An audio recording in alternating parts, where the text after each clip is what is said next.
这次故障维修是我历史以来最长的一次维修了，前前后后跑了4趟不说，最后连钱都不敢收就走人了。有意思的是，我居然在这里遇到了3层交换机，所以本期视频我会花一些时间讲讲3层交换机。由于多次过来维修的缘故，所以整体上素材排版有点乱，希望大伙别介意。好了，正片开始。当时我来到了机房，小哥就把故障和我描述了一遍。就是它网络，比如说我们里面不是有一个面板吗？那爆中器嘛，我知道。对对对。就是有时候它直接就网络异常，每个都刷不上的，就是全部吗？一次性全部的是吗？对，它不是说一个一个哦，是不是随机，是一下子就全部没了。一摊的话，它就全部都瘫了。然后你们怎么解决？我们都是要重启一下那个外面那个电脑，它有时候能好，但是有时候又好不了。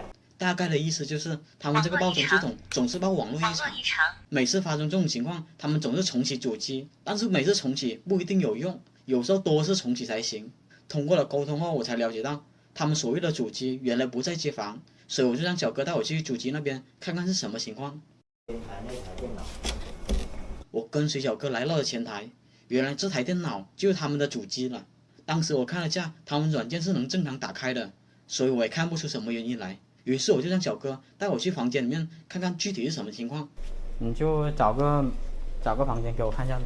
都可以看。都可以。当时来到房间，运气挺好的，他们报中器正好就出现了异常。网络异常。当时小哥和我说，一个房间出现这种情况，其他房间也会出现这种情况。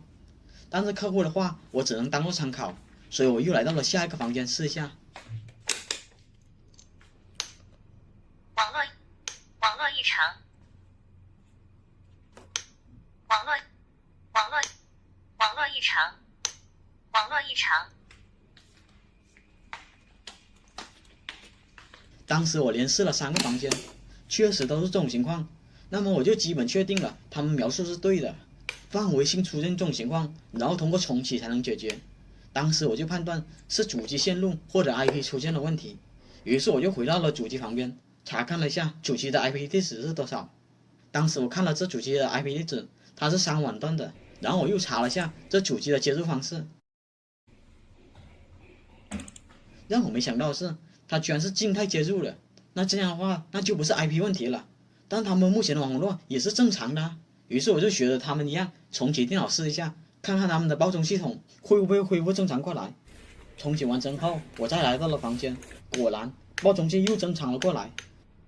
当时我打算查看下报中器的 IP 地址是不是静态接入了，但是我当时研究了半天，发现它没有网络设置这一块功能，所以我就让他们打电话问下装这个报中系统的师傅。报中器怎么了？它就是经常网络异常的话，这些报中器它是静态 IP 地址的，还是说动态的？静态的呀。静态的，你在哪里设置它静态的？是在主机还是说在这个报中器面前设置？主机那里啊，主机那里我们有单独添加一个 IP 网段啊。经过了电话沟通，我才了解到这些报中器全靠前台电脑的主机来控制 IP 地址的。这样的话，报中器也排除了 IP 的问题。那我只能往线路方面来查了。当时我打算查看一下这主机的线路是接到哪个设备上的。让我没想到的是，这主机居然只接了6芯，他们抽出2芯来当电话使用了，这就好办了。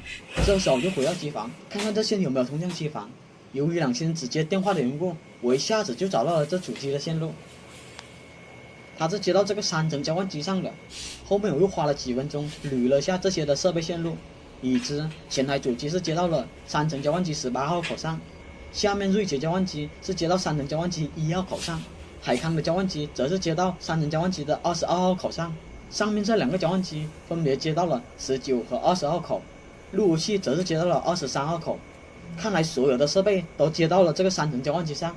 当时我就先把电脑接到了路由器上，打算给它测下速，看看目前网络如何。我经过了宽带测速，外网倒是没有什么问题，但是我习惯性看下网段的时候，就发现不对劲了。路由器的网段怎么和前台的主机不在一个网段上？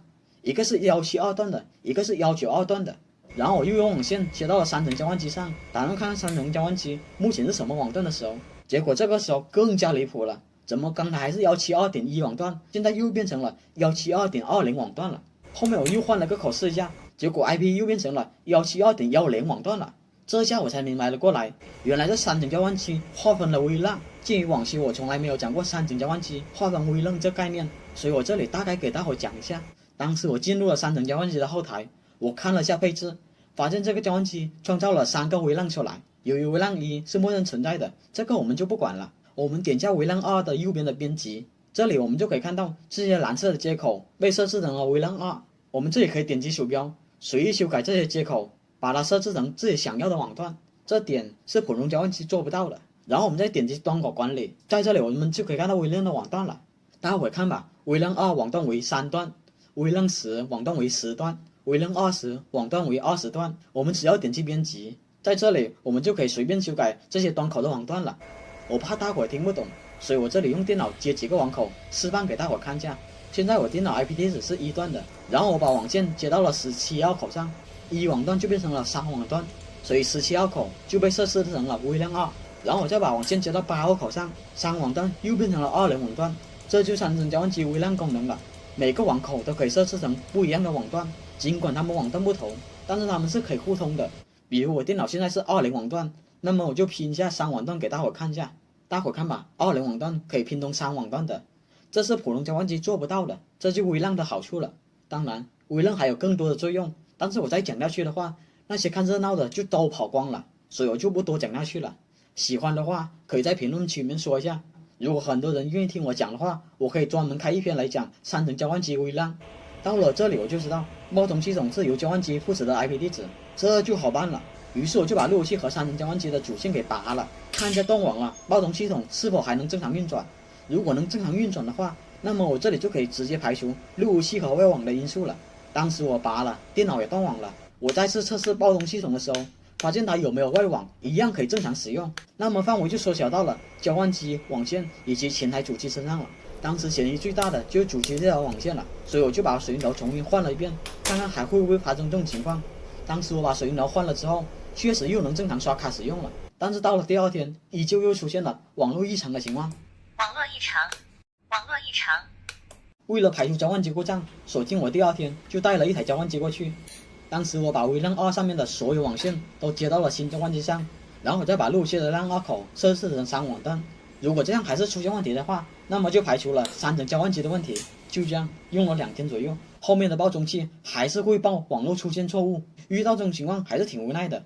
我已经排除了 IP、交换机、路由器以及外网问题了，没想到还是会出现这种情况。眼下只有线路没有完全被排除了，于是我就来到主机这边开始了长拼。当时我长拼了几个爆中器，然后再去各个房间检查一遍，看看目前是否可以正常刷卡。当时我把所有的房间都试了一遍，发现是可以正常刷卡的。但是过了一段时间，我再次测试的时候，发现它又报网络故障了，于是我就马上去看了一下拼的数据。我发现长拼确实没有丢包的情况，而且29个爆中器都能被主机搜索到。那这样的话，线路故障也被我排除了，但是为什么仍旧会出现网络报错的情况？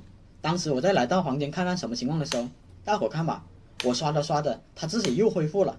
当时我也拆了爆中器，查看了水龙头，均没有发现什么问题。